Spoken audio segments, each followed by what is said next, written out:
Hi everyone, welcome back to the channel for yet another Tata Nano related video and आज guys मैं आपके साथ वो चीज़ें शेयर करने वाला हूँ जो कि मैंने फेस की थी अपने बटाला टू धर्मशाला की ड्राइव के दौरान। एक जो प्रॉब्लम आया था गाड़ी में, मैंने उस पर्टिकुलर वीडियो में आपको बताया हुआ है कि एक प्रॉब्लम मेरे को आया था एंड मैंने उसको कैसे सॉल्व किया मैं आपको एक स्टैंड अलोन वीडियो में बताऊंगा।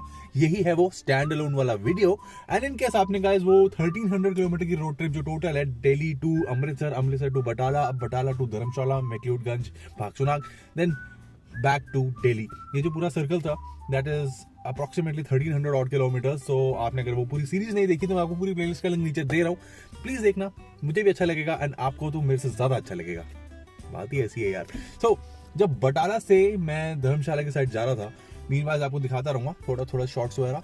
तो जब मैं वहां पे जा रहा था, जिस टाइम मैंने बटाला में कार को स्टार्ट ही किया था ना, तब से लेकर पठानकोट तो बहुत आगे हो गया। उससे पहले ही प्रॉब्लम्स मैं फेस कर रहा था। प्रॉब्लम क्या फेस कर रहा था मैं, कार ना मिसिंग करने स्टार्ट हो गई थी। उससे पहले कुछ नहीं, 700 और 600 समथिंग किलोमीटर की कोई दिक्कत नहीं थी। बटाला से जब मैं निकला था तब ये प्रॉब्लम स्टार्ट हुआ था, तो हल्की हल्की मिसिंग आ रही थी। देन जब वो किलोमीटर्स बढ़े, 50 हुए, 100 हुए, 100 के आसपास पेट्रोल वेट्रोल डलवा लिया बीच में हमने, तो आगे जाने के बाद मिसिंग मतलब धीरे धीरे बढ़ती चली गई। एंड फिर एक मोमेंट आया कि इतनी ज्यादा वाइब्रेशन और मिसिंग हाई थी, तो फिर इंजन बंद हो गया। बंद हो गया। प्लस मीटर पे चेक इंजन साइन और हीट, ओवर हीट का साइन, ये दो साइन आ गए और मेरे तोते उड़ गए। मैं क्या भाई साहब, लग गए, इतने बुरे लगे कि क्या बताऊं। हम एक जगह पे रुके थे जो कि आर्मी का एरिया था। वो मतलब साइड में, मेरे लेफ्ट हैंड साइड में, कि आर्मी का ही एनकैम्प था, क्या कैसे बताऊं, कोई बेस था या क्या था। वॉच टावर था ऊपर, तो वहां पे एक सोल्जर ने हमें बोला कि यहाँ पे गाड़ी नहीं खड़ी करनी। मैं समझ नहीं आया कि गाड़ी चलाऊं नहीं चलाऊं। तो गाड़ी को स्टार्ट किया तो गाड़ी स्टार्ट हो गई, लेकिन परफॉर्मेंस वाज बिल्कुल डाउन, बिल्कुल सिवियरली डाउन थी। लेकिन थोड़ा थोड़ा चल रही थी गाड़ी। ऐसा लग रहा था कि मतलब कैसे एक्सप्लेन कैसे करूं, मुझे समझ नहीं आ रहा। मतलब झटके आ रहे थे काफी ज्यादा वाले इंजन में से, पावर बिल्कुल नहीं आ रही थी एंड मिसिंग आ रही थी बहुत गंदे वाली। सो किसी तरीके में आगे, थोड़ा सा आगे गया, ये जो एरिया अभी है ये वाला एरिया पे पहुंचा, यहाँ गाड़ी मैंने रोक दी।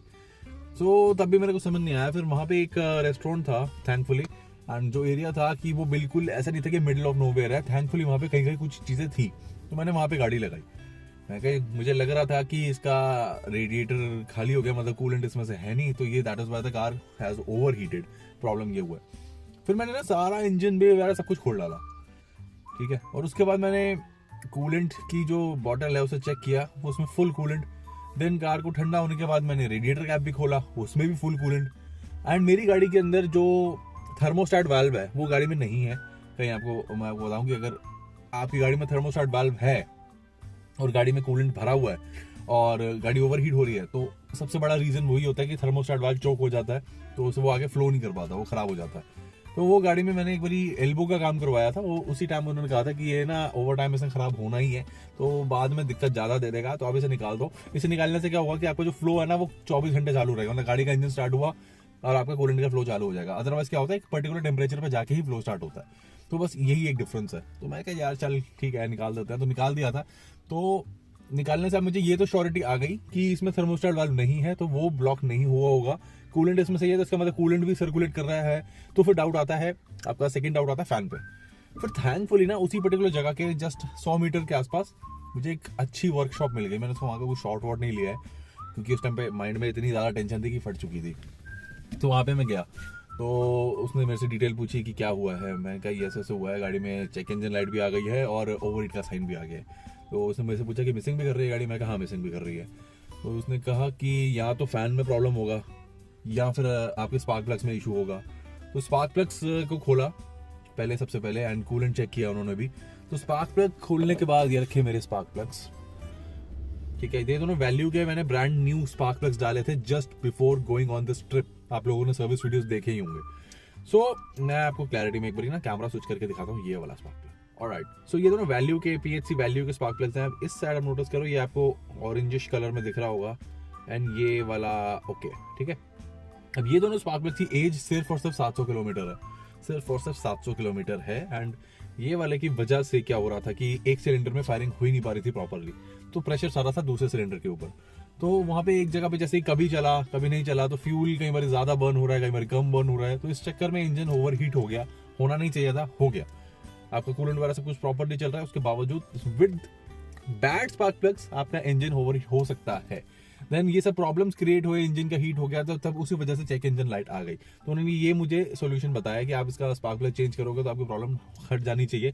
दूसरी चीज़ है फैन, क्योंकि पहले आपकी मिसिंग प्रॉब्लम सॉल्व करनी ज़्यादा ज़रूरी है। मिसिंग सॉल्व होगी तो उसके बाद ही हम फैन को चेक कर सकते हैं। तो स्पार्क प्लग चेंज किए, गाड़ी को स्टार्ट किया, बिल्कुल नॉर्मल आइडल, बिल्कुल नॉर्मल आइडल आया। ठीक है, वैल्यू के स्पार्क प्लग्स मत लेना, तो अभी एनजीके के डले हुए हैं, तो बिल्कुल आइडल प्रॉपर आया। और नैनो का जो अपना रेडिएटर का फैन है वो ऐसा नहीं है कि गाड़ी स्टार्ट करोगे इमीडिएटली चल जाएगा, वो 15 मिनट बाद ही चलता है गाड़ी का एक पर्टिकुलर टेम्परेचर होने के बाद। तो उन्होंने गाड़ी स्टार्ट करी, थोड़ी रेसे वैसे दी, आइडल चेक किया, प्रॉपर आरपीएम चेक किया, सब कुछ बिल्कुल परफेक्ट चल रहा था, कोई दिक्कत नहीं। कोई 10-15 मिनट निकले, फैन भी चालू हो गया। मैं क्या, वाह, हीट का साइन तो पहले ही चला गया था, जैसी कार का जो टेम्परेचर है नॉर्मल आया, लेकिन चेक इंजन की लाइट नहीं गई थी। वो चेक इंजन की लाइट जब तक कार एक बार सेल्फ चेक नहीं करेगी ना, 3-4 बार आप गाड़ी स्टार्ट करोगे, बंद करोगे, ड्राइव करोगे, वो अपने आप भी चली जाती है। तो फिर मैंने कहा कि अगर प्रॉब्लम नहीं है, क्योंकि वहाँ पे आइडल एकदम परफेक्ट आ रहा था, रेस सब कुछ गाड़ी चलने में बिल्कुल परफेक्टली नॉर्मल हो गई थी। तो वही फिर मैंने वहाँ से गाड़ी ली। खाली मेरी तो किस्मत इतनी अच्छी है, सिर्फ और सिर्फ 300 रुपये लगे मेरे, 2 स्पार्क प्लग डाले और 100 कितने के 160 रुपीज़ के स्पार्क प्लग दिए और 140 रुपये लेबर लिए, जिसमें उन्होंने सारा कुछ चेक वेक कर दिया, विच इज ग्रेट। मतलब आप हाईवे पे हो, फट जाती है बंदे की, तो आप सोचते हो ना कि यार अब तो लंका लगेगी। थैंकफुली वो नहीं हुआ मेरे साथ। एंड उसके बाद मैंने गाड़ी को फिर से 700 किलोमीटर चलाया, क्योंकि 700 के आसपास ये प्रॉब्लम आया था। 1300 के आसपास मैं घर पे पहुंचा हूँ। एंड उसके बाद भी कुछ दिन हो गए हैं, तो अभी मैं चला ही रहा हूँ गाड़ी को। Everything is running absolutely fine. मैं आपको अभी भी एक बार स्टार्ट करके सुना देता हूँ। एक बार ये रही अपनी चाबी, आवाज़ सुनना, और अभी क्या ही देखोगे क्योंकि इंजन भी सारा बंद है पीछे का। इन 3, 2, 1 है ना, एकदम परफेक्टली आइडल, नॉर्मल, एकदम गजब, कोई मिसिंग नहीं, कोई कुछ नहीं, एकदम बढ़िया।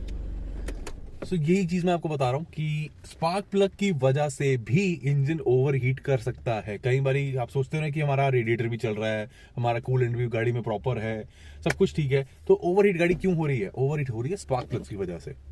स्पेशली अगर कोई इस टाइप का खराब स्पार्क प्लग है, तो आप इसका कलर देख ही रहे हो, इट्स बर्न्ड। सो मिसिंग भी अगर हल्की की आ रही है, तो मिसिंग के सबसे बड़ा रीजन तो यही है। 2 रीजन है, एक स्पार्क प्लग है, सेकंड है अपना कॉइल, एचटी कॉइल जो होती है, दैट्स इट। सो या मैन, मैंने आपको सारी डिटेल शेयर कर दी है। इनकेस आपको कुछ भी जानना होगा, कुछ भी पूछना होगा इसके बारे में, तो please do let me know in the comment section. And कुछ और तो नहीं है, मैंने सारी चीज़ें बता दी आप लोग को। ये मेरे साथ बस यही प्रॉब्लम हुआ था एंड बहुत ही इजीली सोल्यूशन मिल गया। मैं तो इस बात से हैरान हूँ यार। चलो गाइस, इस वीडियो को यहीं पे एंड करते हैं। And I hope you guys understand this and आपकी भी शायद कुछ क्वेरी सॉल्व हुई हो, राइट? तो चलो फिर मिलते हैं next video guys. Take care, see ya, ciao चाओ, टेक केयर, पीस।